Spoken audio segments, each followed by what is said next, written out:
Movies have been the staple of entertainment within the past century. But there's this one theme that carries those that brain thinkers out there, math movies. The series of them can actually make you better at math. Starting off with a Disney classic, Donald Duck in Mathmagic Land. So this movie was released in 1959 as a short edutaining film created to stimulate interest in mathematics, according to Walt Disney himself. The film starts off with Donald Duck discovering this ominous-looking forest filled with beings inspired by the concepts of mathematics, like square roots, this pencil-looking creature, and Pi Bird. Pi is equal to 3.1415926535897447, etc., etc., etc. Donald eventually meets the spirit, which is also the narrator for this entire movie, essentially breaking this fourth wall. Hello, Donald. That's me. Where am I? Mathmagic Land. Mathmagic land. Never heard of it. It then proves that mathematics is what keeping us alive until today. Because without math, there will be no music, no cool buildings, and most of all, no games. But we will get a limited bacon though. The fact that they're able to explain math to a bunch of young kids, considering their level of understanding, is quite impressive. They even include real-life footage and trippy visuals that is reminiscent to the Three Caballeros film. And despite only being 20 minutes long, they didn't skip on the details. They even have their own comic book, but for some reason, Huey, Dewey, and Louie was also in this. And they're in the same place where Donald was in. That's weird, because he was called Donald in Mathmagic Land for a reason. Not Donald, Huey, Dewey, and Louie in Mathmagic Land. Oh, and Scrooge as well, doing some accounting stuff. After the film's success, there wasn't really any major films that brought math back on the big screen. Not until the 1980s. Arcades, shopping malls. Ducks are now, well, still ducks. Stand and Deliver was the next contender after that 30-year age gap. It was based on the true story of Jaime Escalante, a man from East Los Angeles who gave up his steady and peaceful job to become a basic math teacher in Garfield High School. My name is Jaime Escalante, and I was supposed to teach computer science. We don't have computers. Mr. Escalante, we were supposed to get computers last year and the year before, and there's no funding for them again this year. Now, judging from how they treat him on his very first day, I think I already know what kind of school he was in for. Can we talk about sex? If we discuss sex, I have to give sexual homework. Yep, that's high school for ya.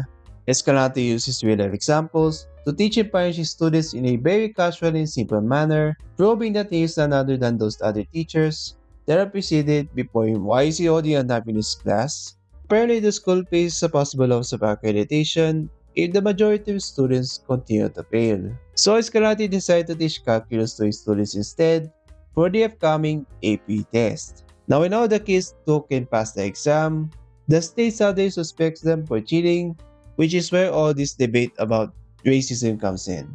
I think these survivor true story movies in general can sometimes be a little loose to the facts once they're deep enough into the plot. Like that whole cheating scandal that I just mentioned, when it was in fact that some of them actually did cheat the test. Unfortunately, that film never resolves that conflict, so the kids just took the exam again and passed it the second time.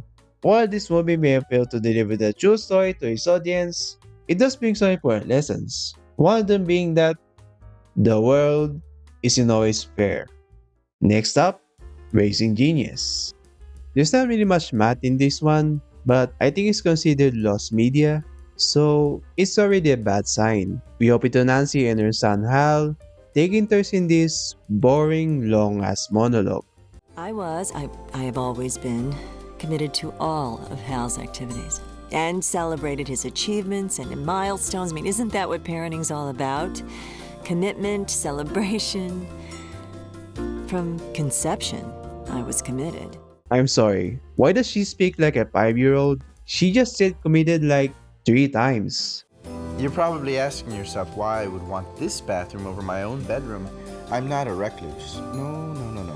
I know my mom didn't mean to erase all of my work from the walls and windows of my bedroom. Why not just use a notebook or something? You don't have to treat it like your masterpiece that no one else can see it but yourself. My plan was simplicity itself.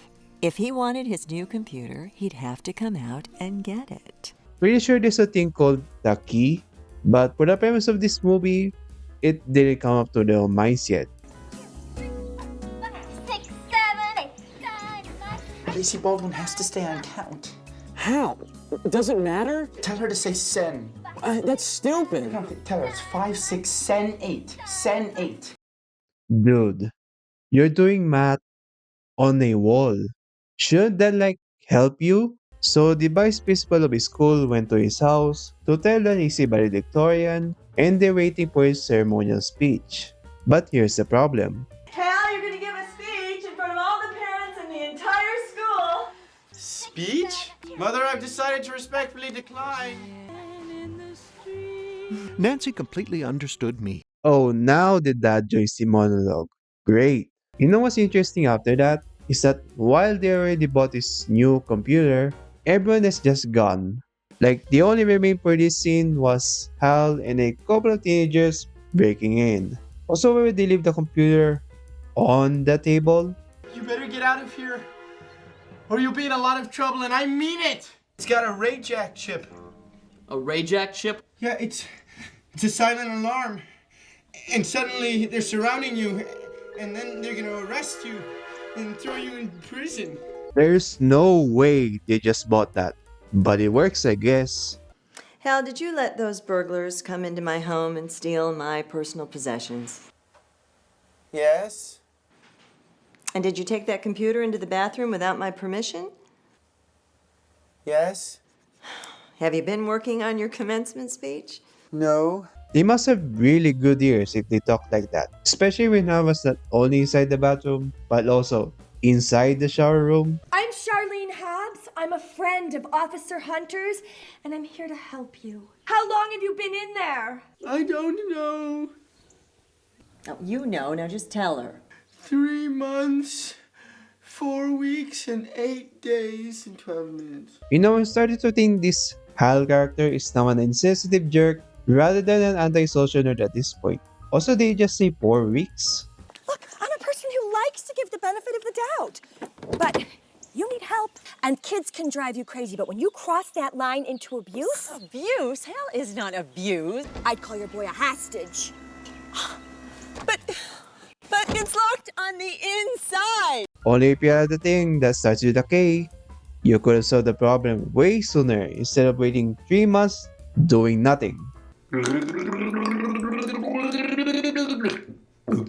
Jesus Christ, who gargles like that? Also, swallowing toothpaste is probably way more disgusting than that. So now this Dr. Week's character shows up and somehow got closure with Hal. Mrs. Nestor, we've come to a decision. Decision? What kind of decision? Jacqueline Chan will be delivering the commencement address. What does Jacqueline have to do with this? We haven't seen her since the beginning of this movie. When Nancy sudden up of her son not wanting to come out, she finally did it. She used the key to open the door. Oh no, she got arrested? Is this how this story ends? Nope, because she just had the greatest plan that no one has ever thought before. Having sex with her son's therapist. Guess that kid's now permanently traumatized. So Nancy just left while Hal doesn't mind about the number 7 anymore. And everything comes full circle, kinda.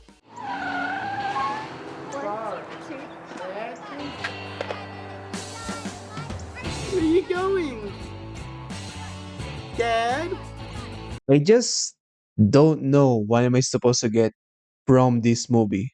There were a lot of loose ends that got completely wasted just to make room for this sex scene. Next up, Cube. Sounds like a name that Nintendo would allegedly stop for the next console at the time. We open to some random guy trapped in this ominous cubic room. Each side of this room has a door that leads to another room, with the chance of it being booby-trapped, which is essentially dead miss at that point. Not a single line out from this guy, and he gets absolutely ripped to shreds.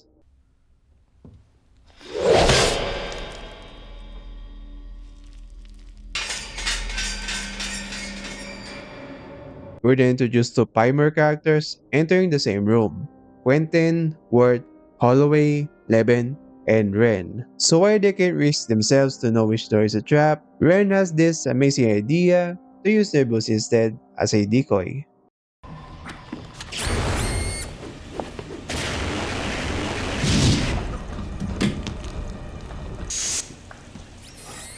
And then immediately backfired and got squared by acid.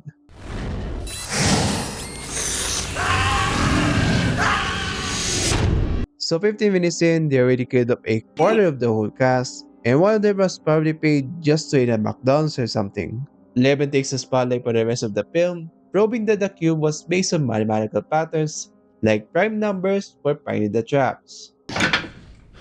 It's stuck.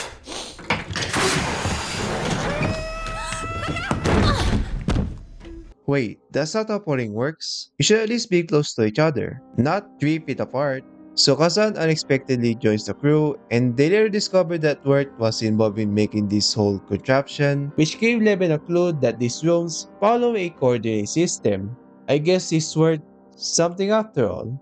No pun intended. There's also this amazing scene where the characters have to cross the room without making a single sound, because the trap is sound activated. And believe it or not, it was like dead silence for 5 minutes. And after all that, this is the very first sound that you would hear.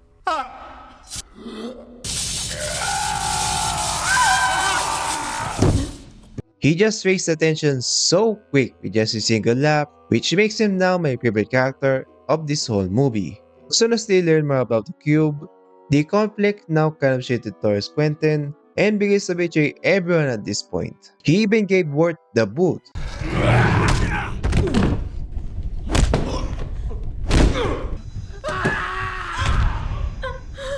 And of course, he's still alive?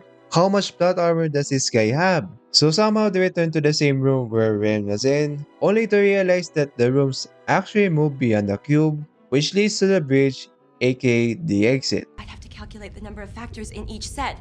Maybe if I had a computer. You don't need a computer. Yes, I do. Figure it out. Look at the numbers. 567, 898, 545.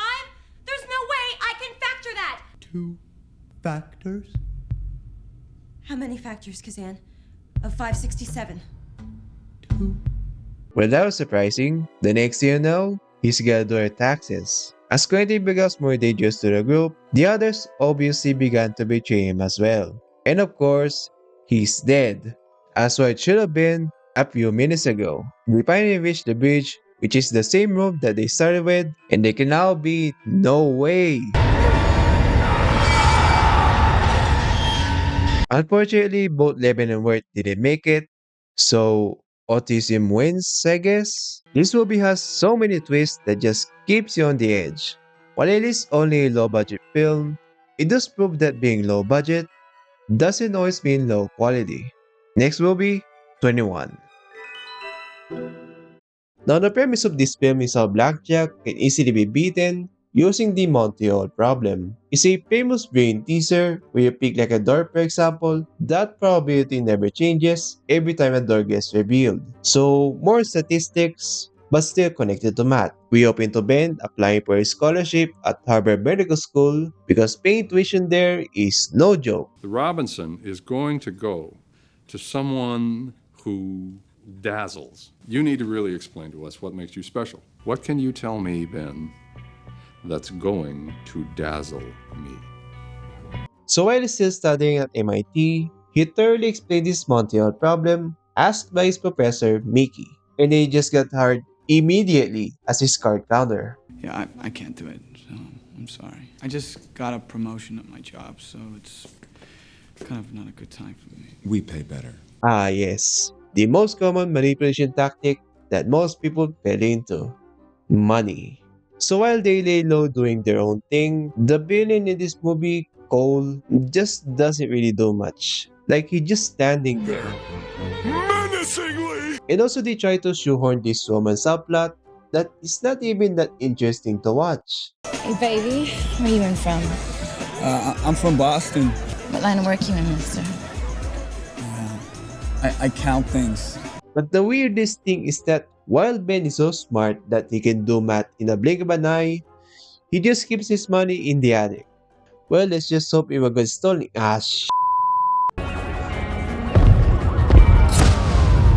the chips. Come on, give me the chips, Blanket. Come on, just give me the chips.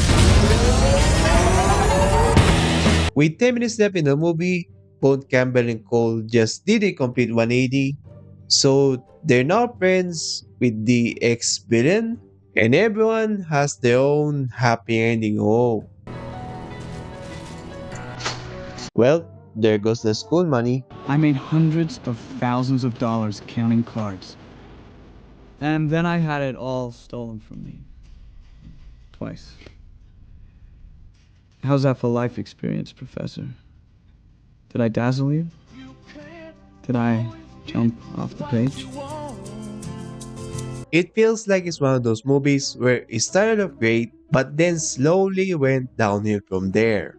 I think they focused too much on their characters and not enough on the mechanics of Blackjack itself. Though, it's safe to say that it's a decent movie to watch. Not bad, but also not great. Next up, Good Will Hunting. It's not really a math movie per se, but it has some math into it, so I watch it anyway. We're introduced to a couple characters, Will, a janitor at MIT who has a highly gifted knowledge, and Professor Lambeau, who's been working on proving a graph theory for 2 whole years.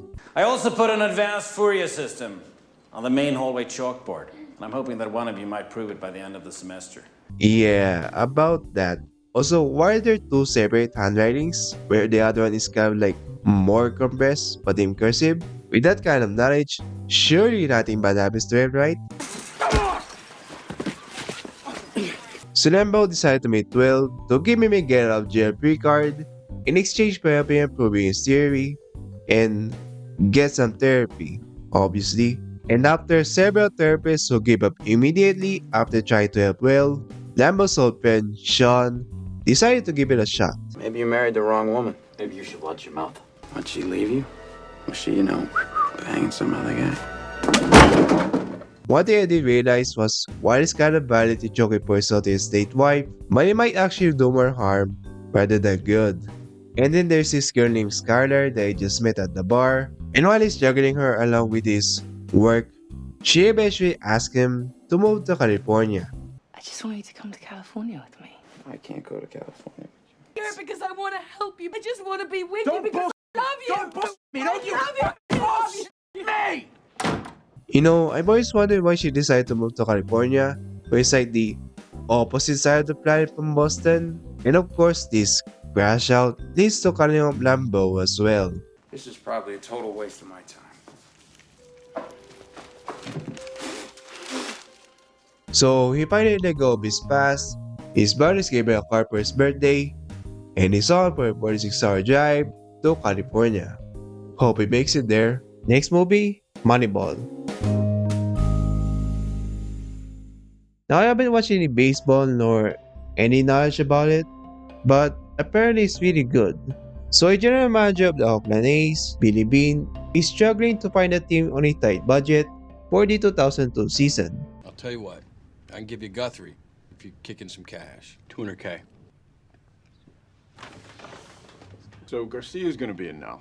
And after he failed to make that trade, he learned from the economics graduate, Peter Brand, that he doesn't need to spend a ton of money in finding good players and can just purely rely on statistics instead. And also, he basically poached him and forced to work at Oakland A's right after that. Business, am I right? So using this equation on the upper left right here, I'm projecting that we need to win at least 99 games in order to make it to the postseason. We need to score at least 814 runs in order to win those games and allow no more than 645 runs. So the main goal is to maximize the team's OBP, or how frequently a batter reaches base, and right off the bat, they acquired a middle-aged man, a guy with a broken arm, and a dude who looks like he's skipping rocks. What a team. And after a few games later,